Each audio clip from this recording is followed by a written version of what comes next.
okay, so you've done music, then you created your own label, then you got into movies. I mean, there's not much that you haven't done. You've done endorsement deals, everything else.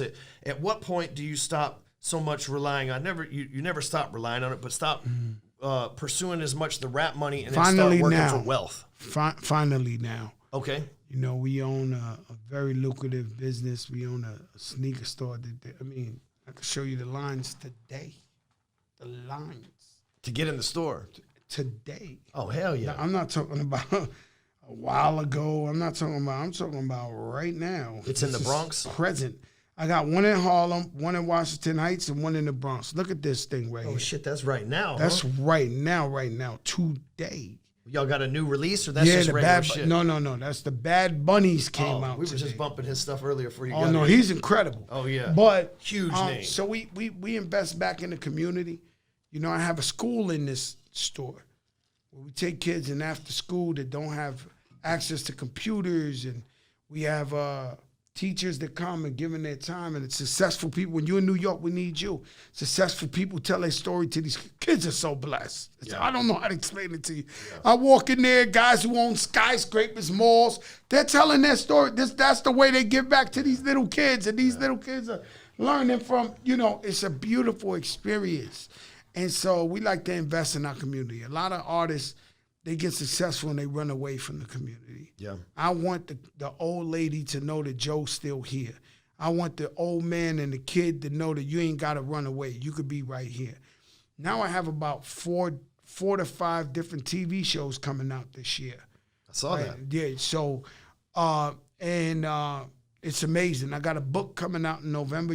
When you get that book, man, I'm gonna give you my number so you can tell me what you think about the book. Hell yeah. Hey, we'll get that bitch to number one. That's what we do. I got my heart here. And soul into that book. I mean, there's so much transparency, wins, loss, me getting bullied as a kid, everything's in there.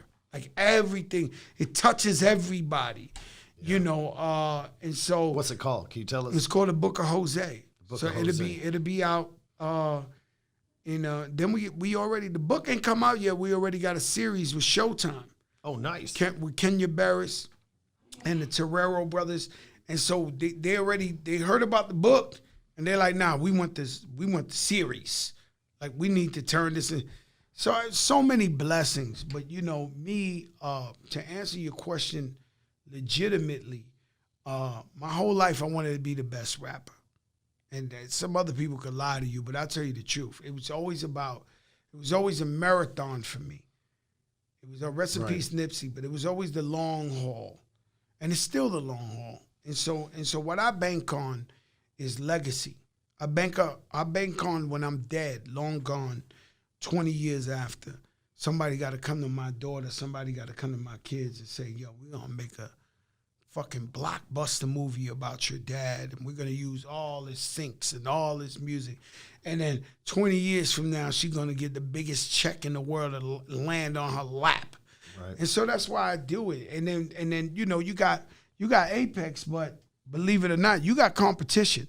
So whoever the competition is, or whoever we live in a world where they won't give you your flowers or your true just due because they have certain animosities, and you know, somebody's wife might think you handsome. Who knows why the hell they don't like us, right? It's true. But in 20 years after you leave, and they start doing the history and going back in the books and say, God damn, you believe 20 years after I died, some young kid, 18, is gonna play Twins deep cover, be like, holy shit, these guys were fucking crazy. Right.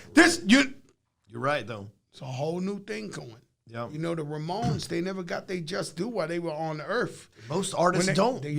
Whether it's Monet or you know, a painter or Basquiat, nobody was really bumping his stuff when he was alive. You know what I'm saying? Once you're gone, they realize the greatness. I think that's one of the blessings God gives us for being artists, is to ensure the future generations of our deeds. You know what I mean? It's like, because a lot of us, man, I'm first generation money, you're first generation money. We don't know what the fuck to do with it. We've had to make a lot of mistakes to figure it out. Been misled by a lot of snakes, a lot of mistakes, a lot of snakes.